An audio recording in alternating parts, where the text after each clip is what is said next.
이 이야기는 병원에서 절대 꺼내지 않는 이야기입니다. 왜냐하면 그들은 이것으로 막대한 돈을 벌어왔기 때문입니다. 저는 한석진, 82세 내분비내과 의사입니다. 평생 환자 곁을 지킨 지 58년이 넘었습니다. 오늘 이 자리에서 제가 드리는 말은 단순한 의학 지식이 아니라 수천 번의 진료실 풍경과 수많은 밤의 기록 끝에 남은 한 줄의 진심입니다. 저는 약보다 먼저 사람을 보아야 한다고 믿습니다. 당뇨는 운명이 아닙니다. 졸업할 수 있습니다. 그 길을 제가 걸어본 길로 안내하겠습니다. 이 이야기가 도움이 되신다면 구독과 좋아요로 함께해 주세요. 여러분의 건강한 노후를 응원합니다. 그리고 지금 이 영상을 어디서 보고 계신가요? 병실인가요? 안방인가요? 댓글에 남겨주시면 제가 직접 답글로 친절히 도움드리겠습니다. 첫 번째, 숫자 하나에 인생을 맡기지 마세요. 당화혈색소라는 숫자 하나만 보고 안심하시는 분들이 많습니다. 지난 2~3개월 평균 혈당을 보여주는 훌륭한 성적표이긴 하지만 성적표만으로 학생의 실력을 다 알 수 없듯 이 숫자 하나로는 몸 안의 전쟁을 절반밖에 볼 수 없어요. 저는 세 가지 지표를 함께 보라고 권합니다. 첫째는 인슐린 저항성입니다. 저항성이 높으면 같은 혈당을 맞추려 인슐린을 과다 분비하게 되고 시간이 지나면 췌장 베타 세포가 지쳐버립니다. 마치 차의 엑셀을 계속 밟아야만 일정 속도를 유지할 수 있는 상태와 같아요. 둘째는 인슐린 분비능입니다. 연료가 부족한지 엔진이 지친 건지 구분해야 치료 전략이 정해집니다. 공복 시와 식후의 인슐린 분비 패턴을 보면 췌장이 얼마나 힘들어하고 있는지 알 수 있어요. 셋째는 합병증 예측 지표들입니다. 소변의 미세단백질, 눈 검사, 발의 감각 검사 같은 것들이죠. 1998년 대규모 연구와 2008년 연구 결과를 보면 혈당 관리의 질과 저혈당 위험의 균형이 합병증 예방에 중요하다는 걸 보여줍니다. 특히 2017년부터 시작된 연구에서는 1년 차에 약 46%가, 2년 차에 약 36%가 약 없이 당뇨에서 벗어난 상태에 도달했다고 보고했습니다. 이런 경험은 미세혈관 위험을 의미 있게 낮춰줍니다. 다음 병원 방문 때는 이렇게 요청해 보세요. 공복과 식후 인슐린 분비 능력 검사, 인슐린 저항성 검사, 소변 미세단백 검사, 눈 검사를 말입니다. 집에서는 공복혈당 달력을 써보세요. 아침 공복혈당과 전날 저녁의 식사, 수면, 운동을 한 줄로 기록하시면 됩니다. 패턴이 보이면 치료가 보입니다. 혈압과 지질, 특히 중성지방과 좋은 콜레스테롤의 비율도 함께 추적하세요. 간과 근육 상태가 인슐린 저항성의 바로미터거든요. 김호철님이라는 49살 환자분이 계셨습니다. 대기업 부장으로 바쁘고 회식이 잦았어요. 당화혈색소가 6.3%면 잘 관리 중이죠 라며 웃었지만 저는 조용히 세 가지 검사를 권했습니다. 일주일 뒤 진료실의 공기는 달라졌습니다. 공복 인슐린 분비능이 높고 식후 인슐린 곡선은 비정상적으로 치솟아 있었거든요. 간 초음파는 지방간, 소변 미세단백은 경계치를 보였습니다. 겉보기 성적표는 양호했으나 몸속은 이미 과열된 엔진이었어요. 호철님은 처음에 억울해했습니다. 숫자가 좋다는데 왜 더 봐야 하냐고 물었죠. 저는 말했습니다. 결론 숫자만 보면 보고서의 내용을 놓칩니다. 그날 이후 호철님은 회식을 줄이고 저녁 4시간 공복창을 만들고 점심 뒤 15분 걷기를 시작했습니다. 저는 간 대사 개선에 초점을 두고 약을 조정했어요. 3개월 뒤 공복혈당은 20에서 30 떨어졌고 중성지방이 절반 가까이 줄었습니다. 6개월 뒤엔 인슐린 분비 곡선이 차분해졌고 소변 미세단백도 정상화에 근접했어요. 진료실 문을 나서던 날 호철님은 말했습니다. 이제야 제가 제 몸의 운전대를 잡은 기분입니다. 숫자가 아닌 몸 상태를 본 순간 치료는 비로소 시작됐습니다. 두 번째, 한국형 당뇨의 비밀. 마른데도 혈당이 높은 분들이 많습니다. 우리 동양인은 서양인보다 낮은 체중에서도 제2형 당뇨가 잘 생겨요. 같은 체중이라도 간과 췌장 주위 지방, 내장 지방이 많고 베타세포 예비력이 낮다는 연구 결과들이 많습니다. 즉 겉은 마른데 속은 지방인 상태에서 간 인슐린 저항성과 베타세포, 피로가 함께 오면 체중 감량만 고집하는 처방은 오히려 근육을 갉아먹어 더 나빠질 수 있어요. 따라서 빼야 할 사람과 채워야 할 사람을 구분해야 합니다. 근육은 제2의 췌장입니다. 근육이 늘면 같은 음식에도 혈당 급상승이 낮아져요. 단백질 섭취는 대개 몸무게 1kg당 1에서 1.2g 정도, 신장 질환이 있으면 조정해야 하고요. 하체 저항 운동이 핵심입니다. 체형을 분류해 보세요.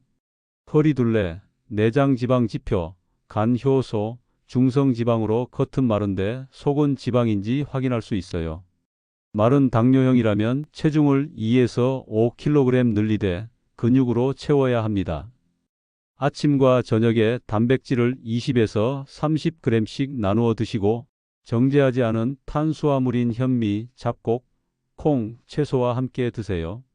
주 2, 3회 하체 위주 저항 운동과 매 식후 10에서 15분 걷기를 실천하시면 됩니다. 의자에서 일어나 앉기를 반복하는 운동이나 다리 운동으로 대체할 수도 있어요. 다만 신장 질환이나 신부전이 있으면 단백질과 수분, 운동 강도는 전문가와 상의하셔야 합니다.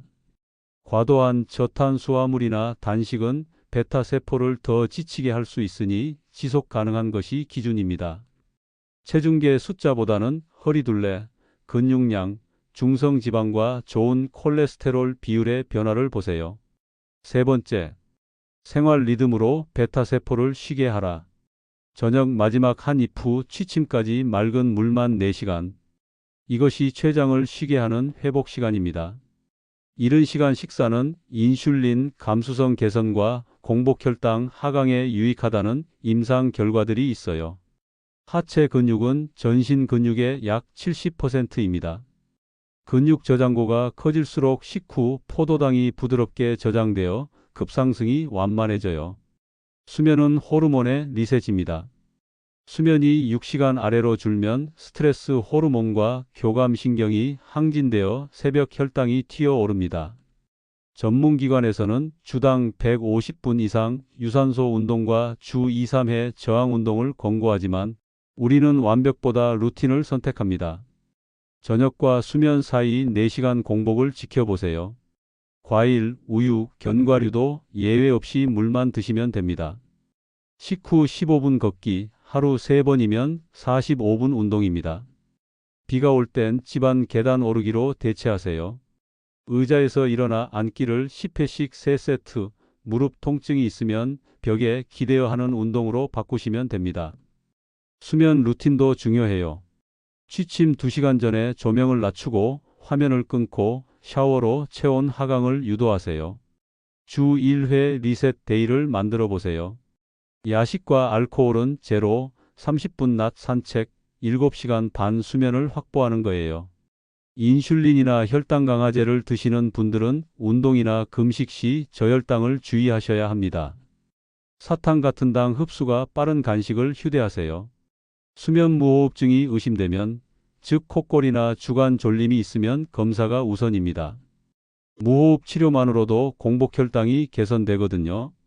야간 이뇨가 있거나 고령이신 분들은 4시간 공복이 너무 힘들 수 있어요. 2, 3시간부터 시작해서 점진적으로 늘려가세요. 여든을 넘기고도 제가 진료실을 지키는 이유는 제 아내 덕분입니다. 몇 해 전 아내의 공복 혈당이 120대를 맴돌고 새벽마다 속이 쓰리다 했어요.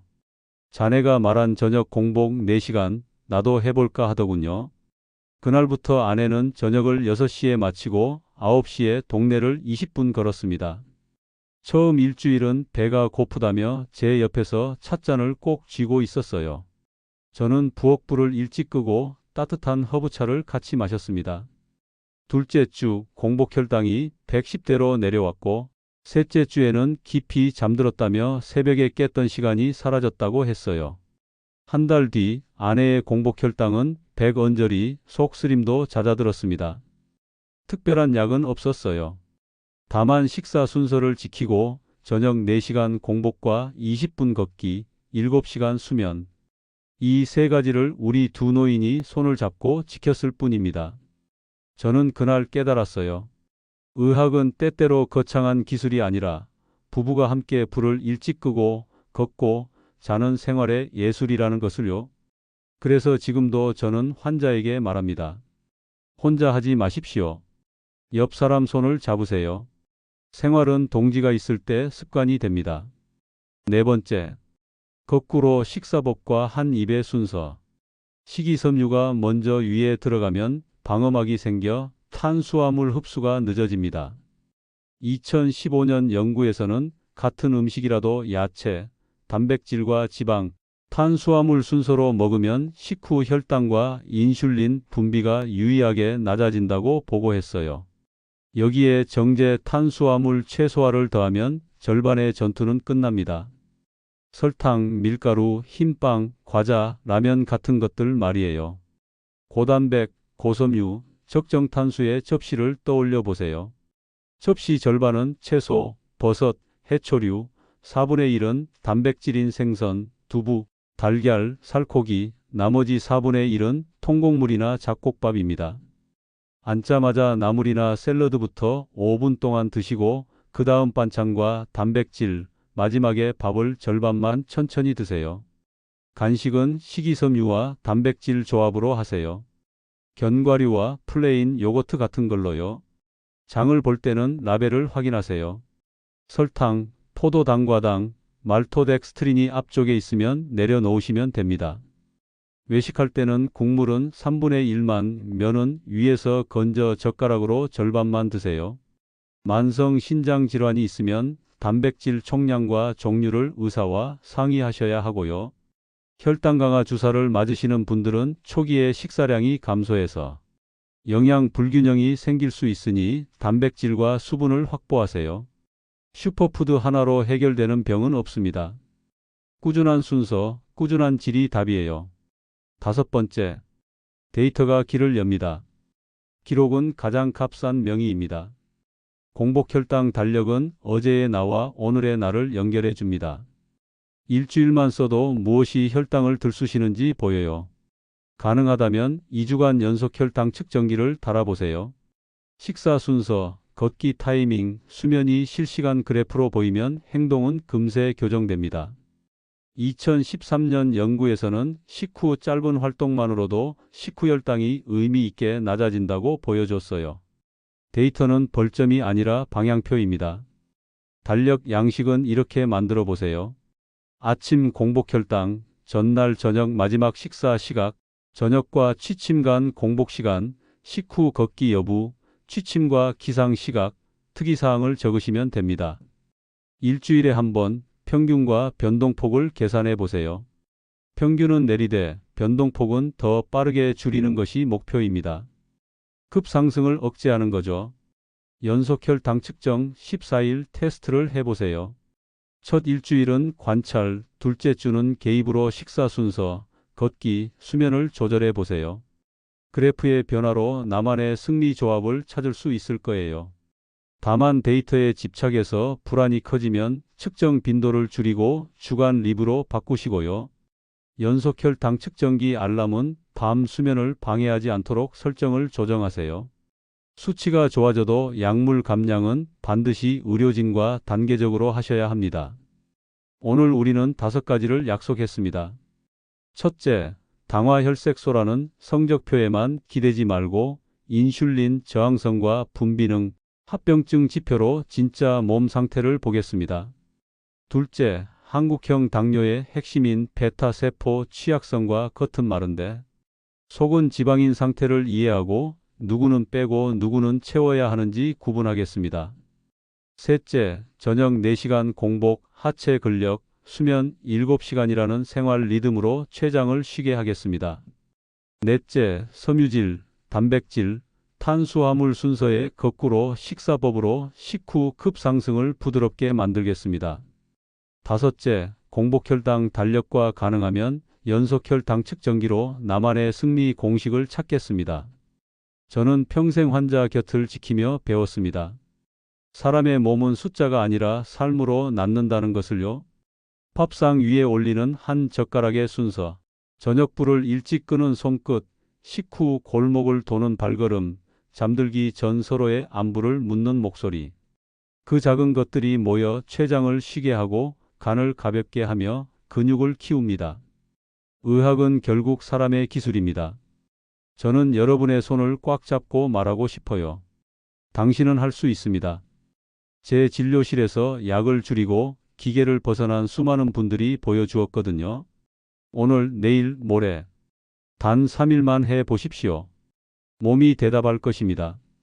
그때 저는 약을 줄여 드리겠습니다. 내일 저녁부터 작은 습관 하나만 바꿔보세요. 그 변화가 여러분의 노후 건강을 완전히 달라지게 할 수 있습니다. 저녁 공복 4시간, 식후 15분 걷기, 그리고 야채부터 한 입. 달력에 3줄만 쓰면 일주일 뒤 당신의 눈빛은 달라져 있을 겁니다. 이 이야기가 도움이 되셨다면 구독과 좋아요로 함께해 주세요. 여러분의 건강한 노후를 진심으로 응원합니다. 그리고 지금 이 영상을 어디서 보고 계신가요? 병실인가요? 안방인가요? 댓글로 알려주시면 제가 직접 답글로 더 도와드리겠습니다.